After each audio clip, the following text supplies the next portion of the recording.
When we're looking at trim modes, often what we want to do is change what's within 2 points, but we don't want to actually change the duration of the clip. We just need to adjust what's within the clip, and this is called a slip mode. And there's actually several ways to enter a slip mode. If we're going to select this clip, let's take a look at it first. Hold on, let me get a pencil. Hold on, let me get a pencil real quick. The point is... So we want to get rid of this. Hold on, let me get a pencil, because we have it in this clip here, and we want this clip to start with the point is. So one way that we could do that is we could use the slip mode and slip this clip over. And this is probably even better used in action shots that we want a specific action to happen at a certain point that we could adjust. But let's take a look at this. One way that we can enter slip mode is if we're in red segment mode and we click on the clip, we can hit the U key and you'll see these red bars come up on the inside of the clip. Now it's telling us that it's rolling on these inside points, and we can deselect that.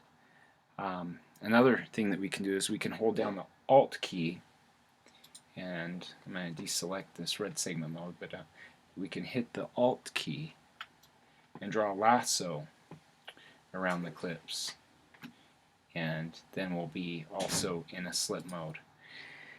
And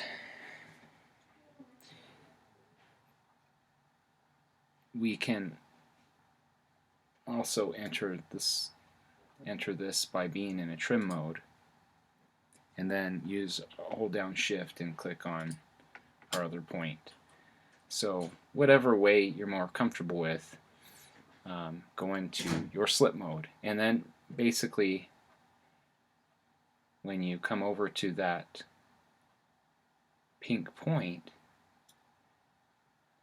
let's drag that, and you can see that the first and second monitor up in the composer area is going to show that new point. The first point of the clip before it's not going to change. We're just changing the second frame, and then you'll see the actual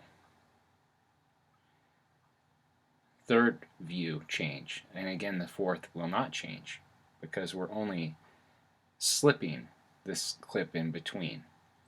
So we'll go ahead right before she speaks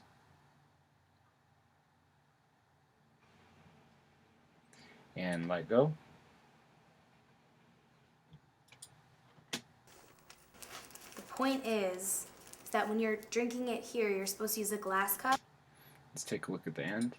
Cups. Take it with you. Alright, so we actually performed a nice slip there, and that works. Let's look at another instance that we can look at. There's actually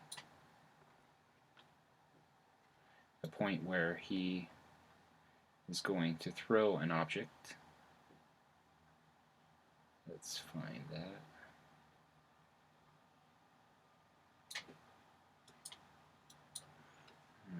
Actually, scale this down so I can see everything.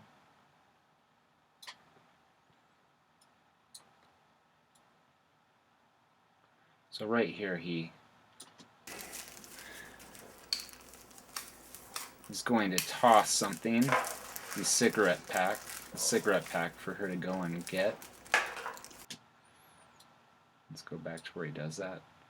And let's see, we did a quick in and out point for this, and if we're going to overwrite to a different area, we need to make sure that we're patched to that. So the way that we do that is, here's our video 2, let's patch into that, and then we do the same with our audio.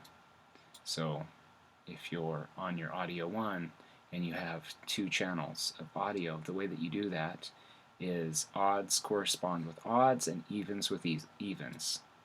So we'll drag those odds and drag these evens to the evens, and now we have our channels patch to bring this shot in. So we're going to hit the B key to overwrite edit, and we can see that now we have brought the sound with it and the video. Let's take a look.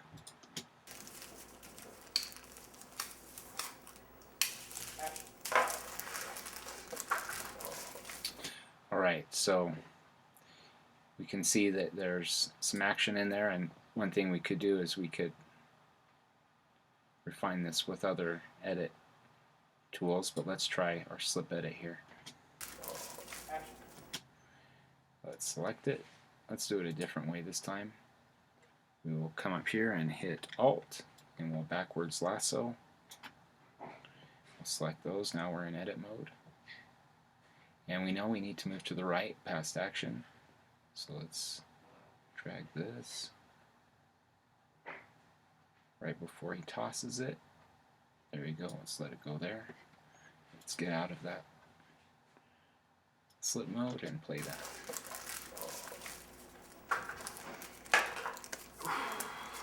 Steven. So we have some things that we can clean up, but we can even come and adjust that up here and move it to where we want.